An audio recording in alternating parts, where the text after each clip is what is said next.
Welcome, Shadow Seekers, to American Shadows, Crimes and Chronicles. Today, we're unearthing a tale that'll haunt your thoughts long after it ends. Whether you're glued to the screen or just listening in, you're in for a wild ride through history's darkest corners. If you're new, hit subscribe to join our mission of exposing America's hidden truths. Regulars, your likes fuel our journey into the unknown. Now, let's peel back the layers of time and reveal the secrets beneath. Ready? Let's begin. From Buffalo soldiers to disgraced veterans, the Brownsville Affair exposed. Hello friends, you're watching American Shadows, and today we're delving into a dark chapter of American history that exposes the deep-rooted racial tensions in our nation's past. On August 13, 1906, in the small border town of Brownsville, Texas, an incident occurred that would lead to one of the most egregious miscarriages of justice in U.S. military history. What transforms a quiet night in a sleepy town into a flashpoint of racial conflict? How does a single gunshot echo through the halls of power and change the lives of over 100 men? And why, more than a century later, does the Brownsville Affair still resonate as a stark reminder of the long shadow cast by racism in America? Before we unravel this complex and troubling chapter in American history, I want to extend my heartfelt thanks to all of you who support our work. Your likes, comments, and shares are the lifeblood of this channel, helping us bring these shadowy corners of history to light. Your engagement fuels our passion for storytelling, and we're truly grateful for each and every one of you. As we explore this powerful story, we'd love to hear from you. Have you encountered similar instances of racial injustice in your community's history? How do you think events like the Brownsville Affair have shaped race relations in America? Share your thoughts and experiences in the comments below. Your perspectives add invaluable depth to these historical narratives. Now, let's step back to that fateful summer night in 1906, when the streets of Brownsville became the stage for a tragedy that would echo through the decades.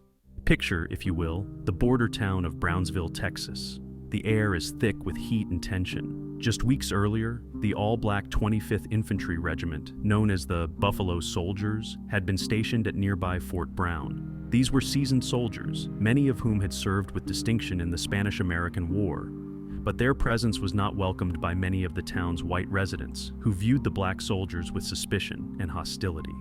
The tension between the soldiers and the townspeople was palpable. The black troops were confined to their barracks after sundown, and any interaction with the local population was fraught with racial animosity. This tense atmosphere set the stage for the events of August 13th. On that fateful night, shots rang out in the darkness. Frank Natus, a white bartender, was killed, and Police Lieutenant Dominguez was wounded. Almost immediately, fingers were pointed at the black soldiers of the 25th Infantry. The town was in an uproar, demanding justice. But what really happened that night? The soldiers of the 25th Infantry vehemently denied any involvement. They claimed to have been in their barracks at the time of the shooting. Yet, witnesses insisted they saw black soldiers firing guns in the streets. Empty shell casings found at the scene were said to match the rifles used by the regiment. As dawn broke on August 14th, the situation escalated rapidly. Local officials and Army investigators descended on Fort Brown.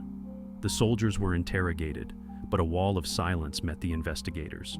Whether out of genuine ignorance or a code of solidarity, not a single soldier admitted to any knowledge of the shooting. The investigation that followed was a travesty of justice. Racial prejudice clouded the proceedings from the start. The testimony of white townspeople was given more weight than the alibis provided by black soldiers. Physical evidence was mishandled and misinterpreted. The very real possibility that the shooting was carried out by someone else, perhaps to frame the black soldiers, was barely considered. In the weeks that followed, pressure mounted on President Theodore Roosevelt to take action. On November 5, 1906, Roosevelt made a decision that would forever tarnish his legacy. Without a trial, without concrete evidence, and without due process, he ordered the dishonorable discharge of 167 men of the 25th Infantry Regiment, nearly an entire battalion. The consequences for these men were devastating. A dishonorable discharge was a mark of shame that followed them for life.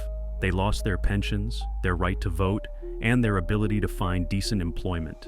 Many of these veterans, who had served their country with distinction, were suddenly cast adrift, branded as criminals. The Brownsville Affair sent shockwaves through the African American community. It became a rallying cry for civil rights activists who saw it as a blatant example of the systemic racism plaguing American society. The newly formed National Association for the Advancement of Colored People, NAACP, took up the cause, fighting for years to clear the soldiers' names. But justice was slow in coming. It wasn't until 1972, 66 years after the incident, that the Army conducted a new investigation. They concluded that the men were innocent of the charges against them. In 1973, the Army reversed the dishonorable discharges, acknowledging that the men of the 25th Infantry had been unjustly punished. But by then, only 2 of the original 167 men were still alive to see their names cleared. The Brownsville Affair stands as a stark reminder of the racial injustices that have plagued our nation's history. It exposes the fragility of justice in a society steeped in prejudice. It shows how easily the lives of innocent men can be destroyed when fear and racism are allowed to override due process and the presumption of innocence. As we reflect on the Brownsville Affair, we're confronted with uncomfortable questions about our nation's past and present. How far have we really come in addressing systemic racism in our institutions? How do we ensure that justice is truly blind to color? And how do we reckon with historical injustices that can never be fully rectified? This is American Shadows, where we peer into the darker corners of our nation's past and present. Until next time, remember that sometimes the most important stories are those that make us uncomfortable, that challenge our perceptions of our nation's history. The echoes of Brownsville continue to resonate today, reminding us of the ongoing struggle for racial justice and equality in America. As we go about our daily lives, let's take a moment to reflect on the lessons of the Brownsville Affair. For in understanding our past, we gain the wisdom to shape a more just and equitable future. The shadows cast by that fateful night in 1906 are long indeed, and we ignore them at our peril.